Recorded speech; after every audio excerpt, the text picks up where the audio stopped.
तो आज हम बात कर लेते हैं, हमारे पास में नेक्स्ट चैप्टर को हम बात करेंगे। पहला हमने जो ब्लॉक डायग्राम था हमारे कंट्रोल सिस्टम का वो हमने कंप्लीट कर लिया है। तो आज जो बात चलेगी टाइम जो हमारा एनालिसिस होगा उसके लेकर बात करेंगे। टाइम एनालिसिस बहुत इंपॉर्टेंट चैप्टर आप लोग के लिए रहने वाला है, क्योंकि यहाँ से आप लोग के क्वेश्चन ज़्यादा बनने की प्रोबेबिलिटी रहती है। अब वो कैसे आप लोग के क्वेश्चन बनेंगे और क्या क्या चीज़ें आप लोग को ध्यान में रखनी है, उन्हीं सभी चीज़ों को लेकर मैं यहाँ पर बात करूँगा। तो चलिए शुरू करते हैं उसको। एक मिनट में थोड़ा सा इसका मार्कर सही कर लिया जाए। चलिए देखिए, जो भी हमारे पास में है टाइम रिस्पॉन्स एनालिसिस, उसके अंदर में आप लोगों ने पिछले मेरे साथ में क्लास में समझा था कि क्या आप लोग के पास में ओपन लूप सिस्टम होता है और कौन सा मेरे पास में क्लोज लूप सिस्टम होता है। तो दोनों के बारे में जानकारी ली। अब बात करें कि ओपन लूप सिस्टम जो होता है वो किसी भी एक्सटर्नल जो पैरामीटर्स होते हैं उनसे इंडिपेंडेंट रहता है, यानी कि उनके ऊपर में डिपेंड नहीं करता है, और ये बहुत ही हाईली स्टेबल होते हैं। अगर आप लोग से कोई पूछ ले कि भाई कौन सा सिस्टम ज़्यादा स्टेबल होता है, हमारे पास में जो ओपन लूप सिस्टम होता है या फिर क्लोज लूप सिस्टम है, तो आपका आंसर होना चाहिए कि हमारे पास में ओपन लूप सिस्टम ज़्यादा स्टेबल होता है। रीजन बीइंग कि वो किसी जो पैरामीटर्स होते हैं उनके ऊपर में इंडिपेंडेंट होते हैं। लेकिन वहीं पर मैं बात करूं आप लोगों के साथ में अगर क्लोज लूप सिस्टम की, तो क्लोज लूप सिस्टम होते हैं, तो आपको मैंने एक जानकारी दी थी कि भाई जब भी मेरे पास में पोल एक एस प्लेन होता है जिसके अंदर में सिग्मा और जे ओमेगा आप लोग इससे रिप्रेजेंट करते हैं। अब मान लो मेरे पास में पोल राइट हैंड साइड में अगर लाई कर जाता है, पोल की बात करी थी, जो डिनोमिनेटर होता है, डिनोमिनेटर फैक्टर को अगर आप जीरो की इक्वल पुट कर देंगे तो ऐसी वैल्यू जिनके ऊपर में सिस्टम मेरा जो इनफाइनाइट रिस्पॉन्स दिखाना शुरू कर देता है तो हम उसको पोल बोलते हैं। तो वो पोल अगर मेरे पास में राइट साइड में लाई करना शुरू कर देता है तो मैं कहता हूं मेरे पास में सिस्टम जो है वो मेरे पास अनस्टेबल हो गया है। तो क्लोज लूप सिस्टम में ये पॉसिबिलिटी हो सकती है कि जो पोल आप लोग यहां पर इंसर्ट करेंगे वो कहीं ना कहीं राइट साइड में लाई कर सकते हैं। तो राइट साइड में लाई करेंगे तो मेरे सिस्टम को क्या बना देंगे, वो अनस्टेबल बना देंगे। अब उसी को चीजें मैं बात करूंगा, मैं दोनों चीजों को लेकर बात करूंगा आप लोगों के साथ में। पहले मैं ओपन लूप सिस्टम के बारे में बात करूंगा और फिर आप लोगों से क्लोज लूप सिस्टम के अलग अलग रेस्पॉन्सेस के बारे में बात करेंगे। मेनली हमारे पास में इसके जो रिस्पॉन्स आने वाले हैं यूनिट इंपल्स फंक्शन होगा उसको लेकर बात करेंगे। फिर दूसरे हमारे पास में रैंप सिग्नल हो गए। अब दोनों को समझ लेते हैं कि क्या मेरे पास में सिस्टम्स होते हैं। मान लो मेरे पास में एक यूनिट, अगर यूनिट फंक्शन की बात करूं तो इसको रिप्रेजेंट करने का तरीका कुछ इस तरह से होता है कि एक यूनिट फंक्शन होता है। यूनिट फंक्शन का मतलब होता है उसकी वैल्यू अगर आप इस साइड में जा रहे हो, या आपने बेसिक इसका जो हमारे पास में ओरिजिन पॉइंट मान लिया, रेफरेंस पॉइंट मान लिया, तो आप इस साइड में जा रहे हो तो इसका जो रिस्पॉन्स है यानी कि इसका जो आउटपुट है वो हमेशा मेरे पास में कांस्टेंट बना रहेगा। अगर आपने 1 वैल्यू दे दी तो 1 रहेगी, 2 दे दी तो 2 रहेगी, 3 रहेगी तो 3, यानी कि कांस्टेंट मेरे पास में उसका आउटपुट बना रहेगा। तो ऐसे सिस्टम को हम यूनिट सिग्नल के रूप से हम जानते हैं। दूसरा मेरे पास में रैंप सिग्नल होता है। रैंप सिग्नल कुछ इस तरह से होता है कि उसका एक कांस्टेंट जो है एक ग्राफ बना रहेगा, यानी कि उसके बोलोगे तो एक स्लोप उसका कांस्टेंट रहने वाला है। चलिए अब यहां पर मेरे पास में स्टेप इनपुट मैंने दे दिया। स्टेप इनपुट का मतलब आप लोग समझ गए कि जैसे यहां पर मेरे पास में ये टाइम फ्रेम की बात करूंगा मैं, टाइम मेरे पास में बीतता जा रहा है और इसका जो इनपुट है यानी कि ये वैल्यू हमेशा कांस्टेंट रहेगी। कुछ भी एम्पलीट्यूड हो सकता है, ये 1 हो सकता है, 2 हो सकता है, 3 हो सकता है। मैंने कहा कि एक मैंने बैटरी ली है जिसका आउटपुट 5 वोल्ट का, तो मैंने 5 वोल्ट की बैटरी लगाई तो आप देखेंगे कि उसका रिस्पॉन्स मेरे पास में थ्रू आउट ऐसे बना रहेगा, यानी कि 5 वोल्ट ही मेरे पास में रेगुलर देगा अगर आइडियल केस की बात कर रहे हैं तो। ठीक है, तो ये आपके पास में स्टॉप इनपुट की बात करूंगा मैं ओपन लूप सिस्टम को लेकर। क्यों ओपन लूप सिस्टम मैं इसलिए बता रहा हूं क्योंकि अगर ये चीजें आपको समझ में आ जाएंगी तो आगे जो मैं पढ़ाऊंगा ना चीजें जो बहुत इंपॉर्टेंट आप लोग के लिए बनेंगी, टाइप ऑफ सिस्टम्स को लेके मेरे पास में ओवर डैम्प, अंडर डैम्प, ये सारे सिस्टम वहां पर आपको समझ में आएंगे। फिर मैं बता रहा हूं आप लोगों को ये जो पीडीएफ फाइल से पढ़ाई जा रही है इन्हीं को पढ़कर हमने अपने गेट क्लियर किए हैं, हमारा आईएएस एग्जाम क्लियर हुआ है, हमारे कंपिटिटिव एग्जाम्स क्लियर हुए हैं। तो मैं आपको कॉन्फिडेंस दे रहा हूं आप लोगों को ये कि आप इनको अच्छे से पढ़िए, इनको अच्छे से एनालिसिस कीजिएगा। जो भी चीज़ आपको पढ़ाई जा रही है भाई उनको अच्छे से पढ़ लेना, ठीक है ना। आप हो सकता है एचएएल के अंदर में जो हमारे पास में किसी का सिलेक्शन हो किसी का नहीं हो, लेकिन आप किसी भी कंपिटिटिव एग्जाम के अंदर में जा रहे हैं, जो टेक्निकल एग्जाम के अंदर में जा रहे हो, देखो हर जगह पे आपको अपने एक्सटर्नल एफर्ट डालने पड़ेंगे। केवल टेक्निकली आपको सपोर्ट नहीं करेगा। टेक्निकल के लिए मैं आप लोगों को बिल्कुल कॉन्फिडेंट कर सकता हूं कि हाँ मैं जो पढ़ा रहा हूं ये चीजें आप लोग अगर अच्छे से पढ़ लेगे तो डेफिनेटली आप 99.99% मार्क्स वहां से ले सकते हो।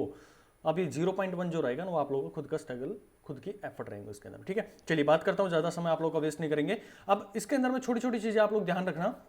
कि मान लो मेरे पास में सिस्टम जो होता है जिसको हम टाइम शिफ्टिंग बोलते हैं, तो मान लो मैंने ये मेरे पास में सिस्टम था, इसको मैं ये कर दूं कि टाइम ऐसे कर दिया मैंने, कोई सिग्नल था यू से रिप्रेजेंट करते हैं हमारे पास में यूनिट सिग्नल, और इसको मैंने किया टी, ओरिजिनल मेरे पास में सिग्नल था, तो इसका जो ओरिजिन होता है वो आप लोग देखेंगे कि इसका ओरिजिन यहां से हो गया, यानी कि ये जो जीरो था मेरे पास में टाइम, यहां से इसका ओरिजिन स्टार्ट हो गया। लेकिन आप देखेंगे कि मैं इसको टाइम शिफ्ट कर देता हूं, यानी कि t-1 कर देता हूं, तो t-1 करने से होगा क्या कि ये मेरे पास में सिग्नल जो है अगर यहां पर मैं लिख दूं ut-1, यानी कि मैंने उसको 1 मिनट या 1 सेकंड जितना भी मेरे पास में टाइम गया है यूनिट टाइम मैंने इसको शिफ्ट कर दिया है। कौन सी साइड में, अगर यहां नेगेटिव लग रहे हो तो आप इसको t-1 को 0 के बराबर पुट करो तो आपका जो ओरिजिन होगा कहां पर शिफ्ट हो गया, 1 पे शिफ्ट हो गया, यानी कि आपका सिग्नल कहां चला जाएगा, ये ओरिजिन है मेरे पास में, अब ये सिग्नल यहां से स्टार्ट होगा, तो ये मेरे पास में इसकी टाइम शिफ्टिंग हो गई है। दूसरी बात करूं मैं, अगर इसको t U T plus one कर दूं मैं, तो यू टी प्लस वन करने का मतलब क्या हो गया मेरे पास में, सिग्नल सिस्टम में आप लोगों ने पढ़ा होगा, तो इसको जीरो के बराबर पुट करेंगे तो मेरा सिग्नल कहां पर आ जाएगा, इसका ओरिजिन मेरा यहां शिफ्ट हो जाएगा, यानी ओरिजिन आप लोगों ने शिफ्ट कर दिया। तो इस शिफ्टिंग का खेल भी आप लोगों को समझ में आना चाहिए कि मैं किसी सिग्नल को शिफ्ट कर रहा हूं तो उसका मतलब क्या होता है। उसका मतलब ये होता है, देखो सिंपल सी है, इसका जीरो ओरिजिन आप लोग मान लेते हैं। मान लो मैंने कहा कि भाई मैं 9 बजे अपना सिग्नल यहां से शुरू करूंगा, 9 बजे मैं अपने सिग्नल को यहां से देना शुरू कर दूंगा। फिर किसी का मन आया नहीं भाई 9 बजे आप अपने ओरिजिन को मानते हो, लेकिन मेरे मन में आया कि नहीं मैं 9 बजे नहीं करूंगा, मैं 9 बजे के 5 मिनट पे करूंगा। तो ये आपकी चॉइस थी 9 बजे करने की, मेरी चॉइस ये है कि भाई 9 बजे के 5 मिनट पे करूंगा। तो मैंने अपना ओरिजिन क्या था, जो आपके ओरिजिन था उसके कंपैरिजन में मैंने यहां पे कर दिया। हमेशा और हमेशा जब भी शिफ्टिंग होती है तो किसी के कंपैरेटिवली होती है, यानी कि पीछे क्या था और अब क्या हो गया। अब किसी के मन में आए नहीं जी मैं तो 9 बजे नहीं करूंगा, मैं 8:55 पे करूंगा, तो ठीक है भाई आपके मन में आई तो आपने अपना ओरिजिन यहां पर शिफ्ट कर दिया। लेकिन ओरिजिनली जो था, जो सबने यूनिवर्सली माना था कि भाई हम तो इसको रखेंगे, तो ये आपके पास में ओरिजिनल सिग्नल हो गया। ओके, और ये आप लोगों ने शिफ्टिंग कर दी, ये t+1 हो गया और ये सॉरी ये t-1 हो गया और इधर मेरे पास में t+1 हो गया। तो दोनों चीजें आप लोगों को समझ में आनी चाहिए, आगे बहुत कम आने वाली है हमारे पास में कंट्रोल सिस्टम के अंदर में। चलिए अब मैं बात करता हूं कि मैं ये सिग्नल जो है जब भी आप रिप्रेजेंट करेंगे तो एक सिस्टम जो होगा उसका हमेशा और हमेशा एक टाइम कांस्टेंट होता है, ठीक है। और उसको रिप्रेजेंट करने का तरीका कुछ इस तरह से होता है, क्योंकि मैंने आप लोगों को पिछले लेक्चर के अंदर में भी जानकारी दी थी कि यहां पर जो भी सिस्टम लगाओगे आप, ये जो आपका सिस्टम लगा हुआ, मान लो यहां पर मैंने सिस्टम लगाया हुआ है, इसके अंदर में भी फ्रीक्वेंसीज का जो खेल रहने वाला है। अब ये फ्रीक्वेंसीज का मतलब क्या होता है, इस सिस्टम के अंदर में है क्या भाई, मेरे इसके अंदर में कुछ नहीं है, इसके अंदर में होते हैं इंडक्टर्स होते हैं और मेरे पास में कैपेसिटर होते हैं, जो कि फ्रीक्वेंसी के ऊपर डिपेंड करते हैं। जो मेरे पास में ये होता है, जो आप लोगों ने देखा था कि मेरे पास में इंडक्टर होता है, इसका एक्सएल से आप इसकी रिप्रेजेंट करते हैं, और यहां पर जो आपके पास में रिप्रेजेंट होती है, जिसका हमारे पास में ओमेगा एल से आप उसके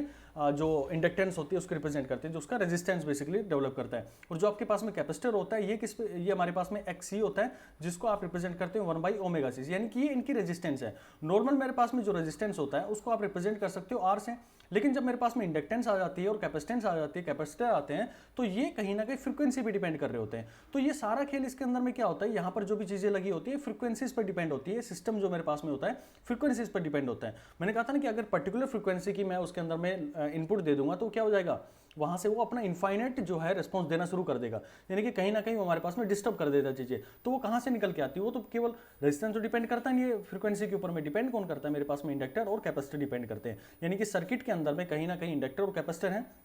तो इनका टाइम कांस्टेंट हम रिप्रेजेंट कर देते हैं। मेरे पास में मान लो ये 1/टाउ, ये टाउ होता है मेरे पास में टाइम कांस्टेंट, और एस मेरे पास में होता है फंक्शन ऑफ फ्रीक्वेंसी, आप इसे रिप्रेजेंट करते हैं, ठीक है। और यहाँ पर ये मेरे पास में इसको रिप्रेजेंट करने का तरीका होगा कि ये, क्योंकि मैं अभी ओपन की बात कर रहा हूँ, जब आपको ओपन में समझ आ जाएगा तो आप क्लोज इजीली कर लो। देखो इनिशियल समझाने में मुझे टाइम लगेगा, लेकिन जैसे जैसे आगे बढ़ेंगे तो बहुत फास्ट मैं इस चैप्टर को कंप्लीट करवा दूंगा। मे भी ये लेक्चर जो है इसमें अभी इस पर्टिकुलर लेक्चर के अंदर में खत्म नहीं होगा, पूरे जो चैप्टर है एक लेक्चर और आएगा इसके बाद में, क्योंकि ये बहुत छोटा बनेगा। तो आप अगला लेक्चर जरूर देखना इसका, जिसके अंदर मैं बहुत इंपॉर्टेंट चीज़ें जैसे ओवर डैम्प, अंडरशूट, टाइम कांस्टेंट, ये सारी चीज़ें मैं बात करूंगा आप लोगों के साथ में। तो यहाँ पर मेरे पास में इसको सिग्नल देंगे तो हम आरएससी इसको रिप्रेजेंट कर देंगे। मैंने कोई भी सिग्नल दिया, इसको रैम्प सिग्नल दिया या फिर यूनिट स्टेप मैंने सिग्नल दिया, और CS यानी कि इसका आउटपुट जो भी होगा उसको हम C से और यहाँ पर रिप्रेजेंट कर देंगे। अब मैंने कहा था कि इनका जो मेरे को मेन मोटिव जो रहता है वो मुझे निकालना होता है इसका ट्रांसफर फंक्शन। ट्रांसफर फंक्शन का मतलब है कि भाई मैंने यहाँ पर मेरे पास में रिप्रेजेंट किया, मैंने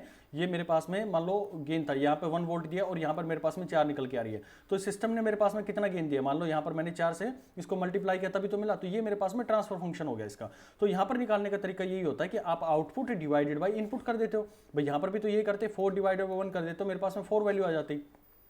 ठीक है। तो ये आप लोग के पास में निकल कर आ जाएगा, यहां से आप उसके रिस्पॉन्स को निकालेंगे। तो यहां पर आप लोग देख पा रहे हैं CS डिवाइडेड बाई R मेरे पास में जो आएगा वो आएगा 1/टाउ डिवाइडेड बाई S से आप इसको रिप्रेजेंट कर सकते हैं। ओके, अब देखो जो पोल होते हैं उसको मैंने आपको जानकारी दी थी कि जो भी मेरे पास में डिनोमिनेटर होता है उसको फ्री फ्रॉम एनी वेरिएबल रखो हमेशा, यानी कि केवल और केवल S की फॉर्म में आना चाहिए। ऐसा नहीं होना चाहिए कि 2S प्लस में 1 है और ये डिवाइडेड में, तो हमेशा और हमेशा इस S को अकेला रखो, चाहे उसके लिए आप किसी को डिवाइड करो या मल्टीप्लाई करो। तो यहां से आप क्या करोगे, इसको 2 बाहर ले लोगे, 2 बाहर आ गया आपके पास में, S डिवाइडेड बाई 1/2 हो गया, और इसको 0 के बराबर पुट करोगे तो यहाँ पे आपके पास में फ्रीक्वेंसी निकल के आ जाएगी और पर्टिकुलर पोल निकल के आ जाएगा। तो वही चीज यहाँ पर हमने करी है इसके अंदर में कि 1/टाउ मैंने लिखा, क्योंकि S था, मुझे S को अलग रखना है तो S को मैंने नीचे रख दिया। तो यहाँ पर आप देखोगे कि ये मेरे पास में जो सिस्टम बना है that will be equal to 0, यानी कि इसका जो पोल रहने वाला है वो मेरे पास में 0 रहेगा। यहाँ पर आपके पास में पोल 0 आ गया है, तो जो रिस्पॉन्स बन के आएगा या कहो कि आउटपुट इसका जो बन के आएगा तो जो भी मेरे पास में 1/τ यानी कि इसके साथ में मल्टीप्लाई होगा, ये जो मेरे पास इनपुट आया होगा, और आउटपुट इसका क्या आएगा, इनटू में जो भी इनपुट मैंने दिया है उसको मैं इसके साथ में मल्टीप्लाई कर दूंगा ट्रांसफर फंक्शन के साथ में,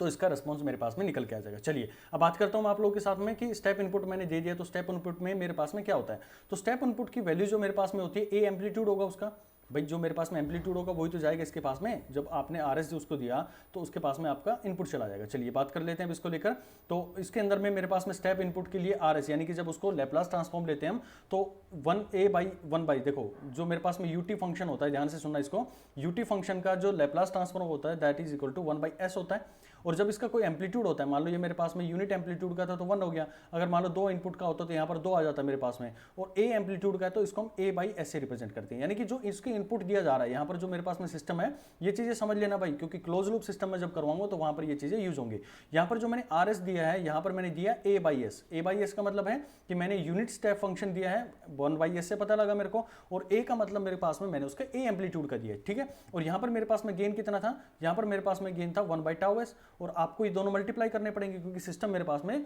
इसके साथ में गेन के साथ में मल्टीप्लाई होता जा रहा है, जैसे मैंने आपको 1 से 4 का एम्पलीट्यूड बनाने के लिए दिया था, ठीक है। तो यहाँ पर आप लोग देख पा रहे हैं कि मेरे पास में जो मल्टीप्लाई होंगे तो 1/τs² की फॉर्म में आ जाएगा, क्योंकि मेरे पास में फ्रीक्वेंसी डोमेन में है। जब मैं इसको टाइम फ्रेम में लेके आऊंगा, क्योंकि मैं तो टाइम रिस्पॉन्स को चेक कर रहा हूं ना, चीजें हम बात करते हैं फ्रीक्वेंसी में, फिर इसको टर्न करके हमारे पास में उसको कन्वर्ट कर लेते हैं हमारे पास में जो हमारी टाइम फ्रेम होती है। देखिए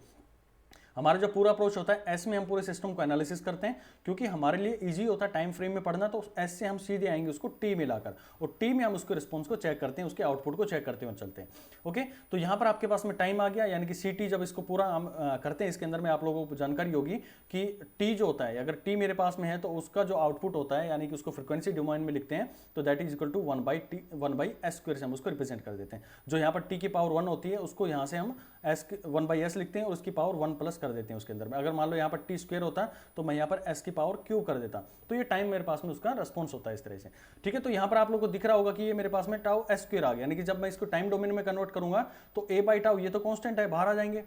और टाइम में कन्वर्ट कौन होगा, केवल एस वाला जो होगा, क्योंकि फ्रीक्वेंसी वाली जो फ्रेम होगी वही मैं कन्वर्ट कर सकता हूं। तो यहां पर उसकी फ्रेम में जो आएगा वो मेरे पास में टाइम आ जाएगा, यानी कि मेरे पास जो आउटपुट निकल के आ रहा है, मैंने इनपुट क्या दिया था, इनपुट उसको मैंने यूनिट स्टेप दिया है, लेकिन आउटपुट में जब किसी के साथ में मल्टीप्लाई हो रही चीजें, 1 करूंगा तो इसकी वैल्यू 1 हो जाएगी, 2 करूंगा तो 2 हो जाएगी, 3 करूंगा तो 3 हो जाएगी। तो ये कहीं ना कहीं मेरे को जो मेरे पास में रैंप आउटपुट निकल के आ रहा है, रैंप का मतलब उसका एक कॉन्स्टेंट स्लोप बन के आ रहा है। तो यही चीज मैंने की यहाँ पर, देखो इसको मैं डायग्राम से दिखा देता हूँ कि यहाँ पर हमने देखा कि मेरे पास में सिस्टम था, उसको मैंने इनपुट दिया क्या, यूनिट स्टेप, और जब आउटपुट देखा हमने इसको टाइम फ्रेम के अंदर में देखा, तो टाइम फ्रेम के अंदर में मेरा ये फाइनल आउटपुट निकल के आ रहा है, जिसका स्लोप कितना था, 1/τ था, यानी कि a/τ उसका स्लोप बनने वाला है। ओके, तो ये मेरे पास में सिस्टम जो होगा वो मेरे पास में कंटिन्यूअसली, क्योंकि कांस्टेंट स्लोप आ रहा है, तो यहां पर उसका जो पोल था वो भी मेरे पास में 0 पर लाई कर रहा है, ठीक है, यानी कि उसके ओरिजिन पर लाई कर रहा है, वो राइट हैंड साइड में लाई नहीं कर रहा है, राइट हैंड साइड में लाई नहीं कर रहा है, तो ये मेरे पास में सिस्टम क्या होगा, हाईली स्टेबल हो जाता है। यानी कि आप कहोगे इसके अंदर में कि आप बाउंडेड इनपुट बाउंडेड आउटपुट आप लोगों को मिलने वाली इसके अंदर में, ठीक है।